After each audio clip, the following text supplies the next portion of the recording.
Welcome all to the monthly meeting again. We're in March. My goodness, how the year seems to be travelling. Here I'd like to welcome everybody here today. We've got a guest speaker tonight, and it's James's own. So over to you, James. Thank you. I'm just going to start off with a quick video.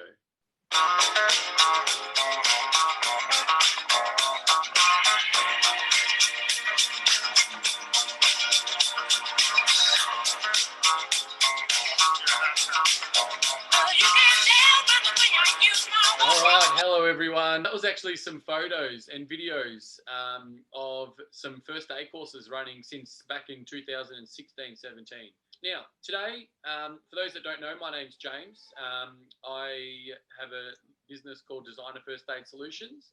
I'm a full-time paramedic, and so some of you have met me in some of the first aid training. So I'm just going to go through a couple of key first aid injuries and illnesses that you might face in the outback. So what we're going to start off by talking about today is some fractures. Now, whenever it comes to managing fractures, the key is immobilization. And we basically want to be immobilizing the fracture above and below the injured site. So, for example, if we were to fracture our radius or our ulna, we'd be wanting to immobilize all the way from the wrist up and above, potentially up to the elbow. Now, it's quite, I guess, difficult to find something that always suits the particular fracture, especially if the bone is no longer straight. So that's why I recommend carrying a fracture splint, and I know a lot of you have got these now. It's actually something that can be molded. I'll hold it up nice and close to the screen. This one's seen better days, but that's what it looks like. It's got a piece of aluminium that runs on the inside with padding on either side. Now, what this actually allows you to do is mold it to the particular injury. Now, I like to mold it on myself before putting it on the patient, just so that I'm not putting a lot of pressure on the fracture. You then basically create a firm sort of splint that cannot be bent down. You can then place that on the patient's injury, and you'll be bandaging that in place. All right, now the next thing that I would like to quickly talk to you about, pressure immobilization. Now, the first question I want you to ask yourselves is, how does venom travel through the body? If you're thinking circulatory system, then unfortunately you're wrong. If you're thinking nervous system, unfortunately you'd be wrong. It actually travels through the lymphatic system. Lymphatic flow through the body actually occurs through muscle relaxation and contraction. So one of the most important things that you need to do for somebody who has been bitten by a snake is to actually make sure they stay really still. This is one of those injuries where someone needs to come to you. Help has to come to you. You cannot walk this patient. They need to have no muscle movement, no muscle relaxation and contraction. So really important that you call help early. This is something that, and snake bite is something that I would be activating an emergency response for if you don't have access to 000. Now, there are 4 animals in which we use this method of treatment for.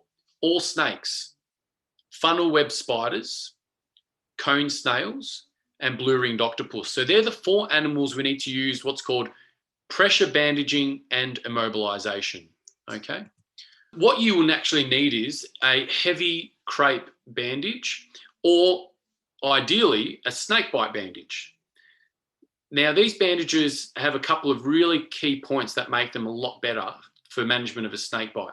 First of all, when you pull the bandage to the right tension, you'll notice that it turns from rectangles to squares. So that means that you're now at the right tension. One of the biggest things that people make mistakes with is not having it firm enough or having it too tight. So this indicator just helps with applying it at the right tension. Next thing is apply pressure immobilization while someone is sending for help. You are allowed to go over clothing, okay? So if the patient's wearing pants, that's okay. You are allowed to go over clothing. First of all, start at the bite site. So for example, if the bite was here, you need to start your bandaging here. Now, I'm making sure that the rectangles are turning into squares.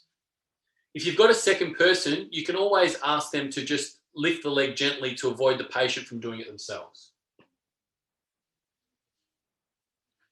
You're then going to make your way up the leg, so all the way up to the very top of the limb. Thank you. Okay. And then you want to apply an immobilization split, and that's where this comes in. You can just simply apply that down the side of the leg, and with your normal bandage, you can secure that in place. And then again, stay nice and still and wait for the ambulance service to arrive. All right, so quickly talking about burns. Can you put toothpaste on a burn? What do you reckon? Big no. Definitely can't put toothpaste. Can you put ice on a burn? No, you cannot put ice on a burn. The most important thing to start off by putting on a burn is water, okay? So water. So water, sometimes access to water, I know can be difficult, especially when you're on a trip somewhere in the outback. But I'm sure you will always have access to a jerry can or something like that where you have some running water. You need to be running the burn underwater for at least 20 minutes. It's really important. That's going to stop the burning process. Now, you cannot put butter on a burn. So some people have suggested that to me before. You definitely cannot put butter on a burn. Now, once you've treated the burn, be mindful that there is the potential for the patient to go into shock. And this is something that should be in every first aid kit, and that's a shock blanket. So after you've treated the burn, you want to be applying a shock blanket to cover the patient and just manage them for shock. Now, when it comes to burn creams, again, you cannot put burn cream on a burn. What you can put, after you've run the burn underwater for 20 minutes, you can put what's called burn aid dressing. Now, once you've run it underwater for 20 minutes, put this dressing on, and that can stay on for up to an hour. To then cover the burn to prevent infection and fluid loss, you can actually cover it with some Glad Wrap. Glad Wrap is the sort of the best dressing to stop infection and to prevent fluid loss. Feel free to head to my website. There's quite a number of articles that I've written about different things, about different injuries and illnesses. Also, the standard approach, for those of you that know, I do update that regularly. So if you would like to go and have a look at the most up-to-date standard approach, it's there, as well as some topics about major bleeding, etc. And the website, if you do want to go there, is this one here, www.dfas.com.au. And if you have any questions, or if you want to get in contact with me to ask me anything about first aid, feel free to contact me on my details here. Thank you, James. If there's any other questions, we'll direct them your way. As usual, presentations first class, mate. Thank you. It's so very important for us to know about burns, fractures, snake bites, etc. I mean, these are the things that we're going to confront in the real life out there in our day-to-day travels. We hope they don't happen, but if they do, it's better to be prepared, isn't it? We've now got a video tonight of the East Gippsland Explorer run that was run by Michael Schutke on the Australia Day weekend. So let's let it roll.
thank you very much for that. Always lovely to see Gippsland. I mean, it's such a large area, and it can be so different. It can go from that extreme wet to that extreme dry. So with that, we're going to move over to maintenance with construction weekends.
thank you so much, Brian, and your crew for a fabulous job you're doing up there. And I'm sure on behalf of the members, I say thank you. Yep, All right, so very keen bunch of guys and girls. Excellent. Well done all. All right, we'll move on with that. And the next one on the agenda is Geelong. We've got Alison Williams, who's the president of Geelong, joining us tonight. We had a lovely weekend, social this last weekend at Port Arlington. Great weather, beautiful day on the beach. Ended up a little bit sunburned, actually. It was pretty cold to start with, but it was a beautiful day. And next month we've got a still demonstration with all the still battery gear that's new out now. And next month we've got multi-drive technologies. They're a Geelong firm, and they'll be coming along to show us what they do. They do a lot of work on 70 series and GVMs. Alison, if you got a moment, I just wondered if you could let everybody know what running Camp Host is all about. Like just when you did it down at Dando's, what sort of is involved? What needs to be done for us in order to do that? I'd have a chat to Four Drive Victoria and register your interest, and they'll have lots of sites around the state that need help with Camp Host. I think I've got something to throw. Chuck them a treat. Anyway, and look, Camp Host is really a friendly person to be the first point of contact. And be there to offer a friendly sort of advice if there's something happening. Let them know about some tracks or what the tourist info is about. We also have surveys. We walk around and have a chat to people in their campsites and give them the 4 Drive Club survey. And the survey asks, what more would you like from Dwelp or parks? Most people have put on the surveys that they would like toilets and showers. Actually a really good way to advertise our club, to walk around and tell people what you do. And there's a bit of campfire cooking. It was just lovely with the children who are very experienced campers. All right, so we will now go over to our trip convener, Viv Gardner. Well, I just want to talk about our trips. Unfortunately, all the trips on the website are full. I'd like to also welcome all the new members that have done their DA, and hopefully some of our trip leaders will be putting some trips up on the website soon to get you out and about so you can practice all the great things that our fantastic DA team teach you. So thanks very, very much, Viv, and No worries. we look forward to seeing some more trips and talking again next month. Yeah. Yes, Alison. Thank you. Could I just mention that we have the Kids Day at Yark in the September school holidays, which is the maintenance construction weekend. Yep. It's the 3rd weekend in September, and it's up on the website now, so all children are welcome. Liz is going to join us and take the children on the Emu Egg Walk. We've got a few surprises coming that'll be confirmed a bit closer to the date, but it's a great weekend. We had to cancel last year, but hopefully this year will be bigger and better with some great activities for the children. Fabulous. Go over to our webmaster, Laurie. Laurie, can you also give us an update on our participation on Facebook and on Zoom tonight, please? Numbers tonight, we've got 29 over. We had 29 over on Facebook and 32 here, so that's 62 plus partners. So we're probably about 110 tonight. That's my guesstimate of where we're at. So probably a little bit down on last month, but it is a good meeting. So hopefully we get more next month. We'll move on. We've got a bit of a video next. Want to go to Wanangada, run by Steve and Sue Smith. This is January 21 trip. And over to the video.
a great place to go, Wanangata, and what a great video. We are so lucky to have these fabulous presentations and videos put together by our members. Thank you very much, and well done, Sue and Steve, for running that trip and getting members out there. Beautiful place, beautiful neck of the woods of Wanangata, and definitely a place to go if you haven't been. So with that, we'll move over to Cruzakana, and we've got you, Forge, tonight joining us. George, Forge Villela, over to you, and welcome aboard tonight. Thanks for that, Ian. Much appreciated. Look, from a Cruzakana perspective, I did say last year that we would come back to the group and talk about whether we were able to run this competition this year. Look, the restrictions in Victoria are such that we were able to have 100 people outdoors in a gathering, and so that suggests to us that we can run the event. We do need to think about how we manage people inside the Hilton, and so that's something that the committee will work through how we do that. It's exciting times. Laurie, I believe we've got a video, one of the many that we've been showing teams. So over to you, Laurie.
Well, that was a wonderful video. It's just a lot of great footage there. I think Steve did that one this time, so that was pretty good.